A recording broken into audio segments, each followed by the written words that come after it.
ಅಪ್ಪನಿಗೆ ಬುದ್ಧಿ ಹೇಳೋಷ್ಟು ಬೆಳೆದ್ಬಿಟ್ಟಿದ್ಯಾ ನೀನು ನಿನ್ನ ಆಫೀಸ್ಗೆ ಬಾಸ್ ಆಗಿರ್ಬೋದು, ನಿನ್ನ ಕಂಪನಿಗೆ CEO ಆಗಿರ್ಬೋದು, ಆಚೆ ಏನೇ ಆಗಿರ್ಬೋದು, ಆದ್ರೆ ಈ ಮನೆಯಲ್ಲಿ ನಾನು ನಿಮ್ಮ ಅಪ್ಪ, ಮರಿಬೇಡ ಅದನ್ನ. ಏನಪ್ಪ ನೀವು, ನಿಮ್ದು ತೀರಾನೇ ಅತಿ ಆಯ್ತು. ಅಪ್ಪ ಅಂತ ರೆಸ್ಪೆಕ್ಟ್ ಕೊಡ್ತಿದ್ರೆ ಮಿಸ್ಯೂಸ್ ಮಾಡ್ಕೋತೀರಲ್ಲ. ನೀವು ಹೇಳಿದ್ದನ್ನೆಲ್ಲ ಕೇಳಿಸ್ಕೊಂಡು ಕೂತಿರೋದಕ್ಕೆ ನನಗೆ ದರ್ದಿಲ್ಲ. ನಿಮ್ ಲಿಮಿಟ್ ಅಲ್ಲಿ ನೀವು ಇದ್ಬಿಡಿ. ನೀವು ನನ್ನ ವಿಷಯಕ್ಕೆ ತಲೆ ಹಾಕೋದಕ್ಕೆ ಬರಬೇಡಿ. ನಿಮ್ಗೂ ಇದಕ್ಕೂ ಯಾವುದೇ ಸಂಬಂಧ ಇಲ್ಲ.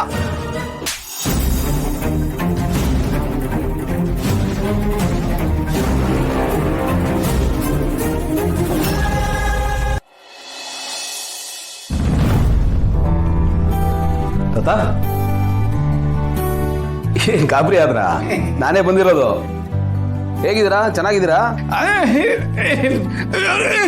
ನಾವು ಎಲ್ಲ ಚೆನ್ನಾಗಿದ್ದೀವಿ, ಆರಾಮಾಗಿದ್ದೀವಿ.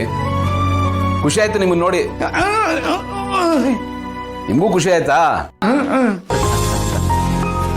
ಏನ್ ತಾತ ಮನೆ ಕಡೆ ಬರ್ಲೇ ಇಲ್ಲ ನೀವು? ಕೆಲಸ? ನಿಮ್ಮ ಮೊಮ್ಮಗಳಿಗೂ ನಿಮ್ಮನ್ ಕಂಡ್ರೆ ಬಹಳ ಸೆಳ್ತಾ. ಅವಳು ನಿಮ್ಮ ನೋಡೋಕೆ ಇಲ್ಲಿಗೆ ಬಂದ್ಬಿಟ್ಟಿದ್ದಾಳೆ, ನೀವು ಬಂದಿಲ್ಲ ಅಂತ. ಮನೆ ಕಡೆ ವಾಪಸ್ ಬರ್ಲೇ ಇಲ್ಲ, ಇಲ್ಲೇ ಉಳ್ಕೊಂಡ್ಬಿಟ್ಟಿದ್ದಾಳೆ. ಮತ್ತೆ ಎಲ್ಲಿ ಮಲ್ಲಿ ಕಾಣಿಸ್ತಾನೆ ಇಲ್ಲ? ಹೊರಗಡೆ ಹೋಗಿದ್ದಾಳ? ಸರಿ ಸರಿ, ಹೋಗಿ ಕರ್ಕೊಂಡ್ಬರ್ತೀರಾ? ಸರಿ ಸರಿ, ಆರಾಮಾಗಿ ಬನ್ನಿ, ಅರ್ಜೆಂಟ್ ಏನಿಲ್ಲ, ಇಲ್ಲೇ ಇರ್ತೀನಿ.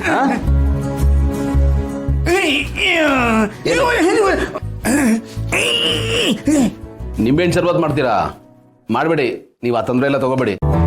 ನಾನು ನಿಮ್ಮನ್ನು ನೋಡಿದ್ನಲ್ಲ, ಮಾತಾಡ್ಸಿದ್ನಲ್ಲ, ನನಗೆ ಅಷ್ಟು ಸಾಕು. ನೀವು ನನಗೆ ಉಪಚಾರ ಮಾಡೋ ಅವಶ್ಯಕತೆ ಇಲ್ಲ, ಏನೂ ಇಲ್ಲ. ನೀವು ಆರಾಮಾಗಿ ಹೋಗಿ ಆರಾಮಾಗಿ ಬನ್ನಿ. ಆಯ್ತಾಯ್ತು, ಓಕೆ.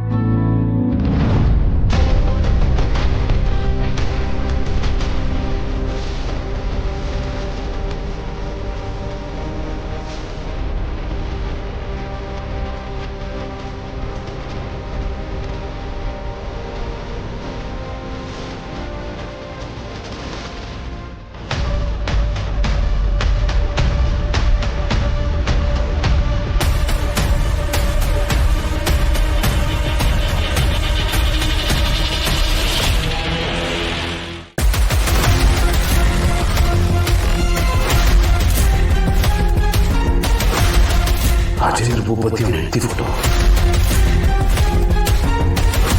ಇದೊಂದು ಮಗಳು. ಈ ಫೋಟೋ ಇಲ್ಲಿ ಯಾಕೆ ಬಂತು?